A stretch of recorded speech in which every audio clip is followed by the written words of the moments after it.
what has happened to House of the Dragon? The third season has just finished airing and it's just okay. It's not the worst thing ever like how some people are making it out to be, and I'm probably going to watch the final season in 2 years' time. But it's just not very good anymore, and it's becoming really hard to ignore the flaws. This is made even worse by the fact that season 2 is also not that good, and we've just waited 2 years for another average season of television. So what actually went wrong? I'm going to talk about everything I did and didn't like about House of the Dragon season 3 and compare it to what went well in previous seasons. I'd just like to start off by saying I'm a big fan of the Ice and Fire universe. I really enjoyed A Night of the Seven Kingdoms earlier this year. I'm midway through the Game of Thrones books, and obviously I've watched Game of Thrones. So I decided to watch House of the Dragon for the first time just a few months ago. The reason I waited so long after watching Game of Thrones to watch House of the Dragon was because I was put off by all the hate for season 2, and I didn't want to get invested in a show which would ultimately become average. And that's exactly what's happened to me with House of the Dragon, with both season 2 and 3 being really disappointing. I'll be honest, I really enjoyed season 1 of House of the Dragon. I think it's one of the best seasons of television in this entire universe. I think it is better than the first season of A Night of the Seven Kingdoms. I think it's almost on par with the first season of Game of Thrones. It's just a really good first season of television, and it really got my hopes up for season 2. And I was hoping that all the haters would be wrong and I would still really enjoy season 2. Unfortunately, like everyone else, I was disappointed by season 2. Season 2, despite being 2 episodes shorter, felt way longer because of the filler episodes and even ended on a cliffhanger. And for some reason, HBO think we're gonna like having a cliffhanger, which means we're gonna wait another 2 years for this war to continue. Not only did we just experience a massive drop in quality in television, but we don't even see how it ends. So going into season 3, I already had a pretty bad taste in my mouth from the disappointment of season 2. But what I had heard was that the first 2 episodes of season 3, which had already premiered by the time I started, were really good, and they were really good. I was definitely not disappointed by the first 2 episodes, but they didn't really make up for the 2-year-long gap, which I obviously didn't experience, and the cliffhanger from season 2. However, despite the first 2 episodes being pretty good, it's all just downhill from there. So I'm going to try and separate the rest of this video into just complaints and good things. I'm going to start with the good things, because there's much fewer of them.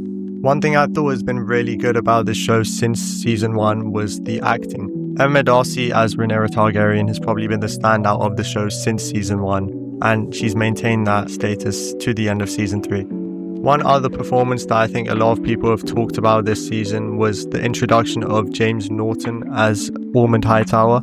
He's very good, and he's basically the main antagonist of the season, and he still delivers a very good performance. One other thing which I found really good about this season, which is always good in this universe, the production. From set design to costuming, and so everything in this season just looks spectacular.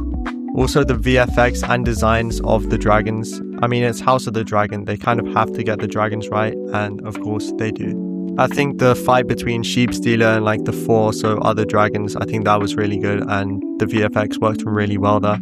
All the battle sequences also look really good, regardless of the writing, especially in the first and last episodes. I think the first 2 episodes were definitely the highlights of the season. This show is still very entertaining, but it really doesn't look like the quality is going to reach the highs of season 1 ever again. The drop has just been huge. I think season 1 of House of the Dragon is definitely one of the best in the Ice and Fire universe, but these last 2 seasons are definitely nowhere near that. One final thing I really liked about this season was Aegon. I think the actor for Aegon is really good, and he's probably gone from one of the most hated characters in the whole show to the one everyone's rooting for now. So his redemption arc is one I really liked, and I think the scene of him reclaiming Sunfire was really cool. That's everything I thought went pretty well this season. However, there are a lot more things that didn't go so well this season. One thing is Aemon's entire plotline. I thought they killed him off with Alicent obviously poisoning him in the second last episode, but then he just comes back to life and acts as if nothing ever happened. What was the point in ending the episode like that? If he just comes back the next episode, what was the point? There was just no point in Rhaenyra sending Alicent to Harrenhal in order to kill Aemon, just for him to get poisoned and live anyway. Also, what the hell is going on with Rhaena? We established in the first episode that she has claimed Sheepstealer and she's kind of gone out of control with it, obviously killing Jace. But then she just goes missing for the rest of the season and then comes back towards the end. And then we don't really know what happened. I guess it could get answered in season 4 what exactly happens, but it's just a bit lackluster, to be honest. And then there's obviously Rhaenyra, who's supposed to be the main character of the show and supposed to be the one you're rooting for. But at this point, I'm not rooting for her. Like, she's just unlikable and she's just beefing with everyone in her household. I understand there's the whole thing of Targaryens eventually going mad, but like, we have to have at least one likable character. Maybe we're getting that with Aegon, but as it stands, we have no likable characters to root for going into season 4. Eventually, someone's going to end up on the throne and we don't even care. Like, I would say I was rooting for Aegon, but now he's got Aemond on his side and like no one likes Aemond. Another arc which was just rubbish this season was Helaena. Helaena did absolutely nothing all season. She was confined to a room and she's supposed to be one of the main characters. She was confined to a room for the entire season and then they just killed her off in the last episode. All she really did was say like something bad's gonna happen in the future and then just kill herself. Like, it's just so stupid and such a waste of a decent character. Almost the exact same thing happened to Alicent. She did basically nothing all season. Then she was sent to kill Aemond. We thought she killed Aemond, but then Aemond turned out to be alive and we don't really know what position Alicent's gonna be in going into season 4.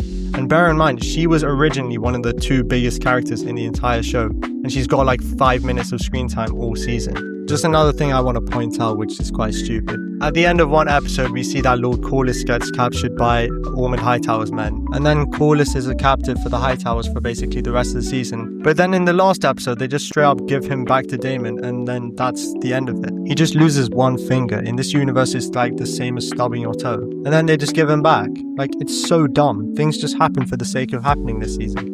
Another thing which Game of Thrones especially is known for is the deaths, especially of the main characters. There were 2 big deaths I want to talk about from this season which weren't really good. Those 2 are Criston Cole and Jace. Well, they finally killed off Criston Cole, someone who everyone has wanted to die since about halfway through season 1. And it was really underwhelming. If you think back to the deaths of some other hated characters from Game of Thrones like Joffrey or Ramsay Bolton, those were so much more satisfying. Like when Ramsay Bolton died or when Joffrey died, it was just such a satisfying sight to see. Now when Criston Cole gets killed, he just gets shot with an arrow, gets shot with another arrow, and then just basically falls to the ground. I don't know, something about it was just like disappointing. I guess I just had higher expectations for someone as big as Cole getting killed. The other death I said I wanted to talk about was Jace. Now I think Jace's actual death would have been good if he had actually done something whilst he was alive. Jace doesn't really do anything in season 1, fair enough, he's like a child. But in season 2, he just spends the entire season just cheek biting and saying nothing. And then he comes back to season 3 just to be killed off in the first episode. Like, this death could have been so good and it could have been such a good way to set the tone. I think it did set the tone pretty well. But I think all it really achieved was giving Rhaenyra a reason to go mental throughout the rest of the season. But other than that, it really didn't do much. My final main complaint for like the entirety of the season was that the writing in general was just quite weak. I'm not going to expand past that because I want to talk about specifically the final episode. But yeah, the writing just isn't really that good anymore. Season 1 obviously was amazing, but this season has just been really average. Just for the final episode, I wanted to say the battle sequences were really good. I don't think I've seen a single bad battle sequence in this entire universe, maybe the Long Night in season 8. There were just a few logic drops which I noticed throughout the episode. One being that Caraxes, Daemon's dragon, just disappeared throughout the entire episode and then just came back at the end. Really didn't make any sense. Another character who disappeared was Ulf. I don't know what the hell he was doing for the whole time, but going into this episode, I assumed that he was really hungry for revenge, considering how Daemon beat him up in the middle of the street. But apparently he just wanted to hide the entire episode, just to turn up towards the end and pull a season 8 Daenerys on the entire town and every single army troop there. One last complaint that I have with the final episode is that we still have so many unanswered questions, like what's going to happen with Rhaena? What's going to happen to the 3 dragons which just went off into the distance? Why the hell did Rhaenyra kill the High Septon? It's probably the dumbest thing you can do in this entire universe. Her killing a religious leader in front of a bunch of people who follow that religion and then claiming to be the chosen one is just such a dumb thing to do. And maybe they're just trying to show that she's basically gone mad by now, but it's just something you don't do. I'm gonna be honest, Aegon is somehow carrying this entire show on his back.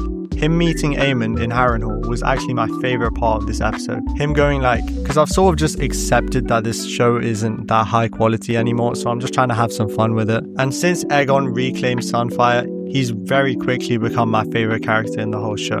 So yeah, House of the Dragon Season 3, a very mixed bag. Not very good, not very bad.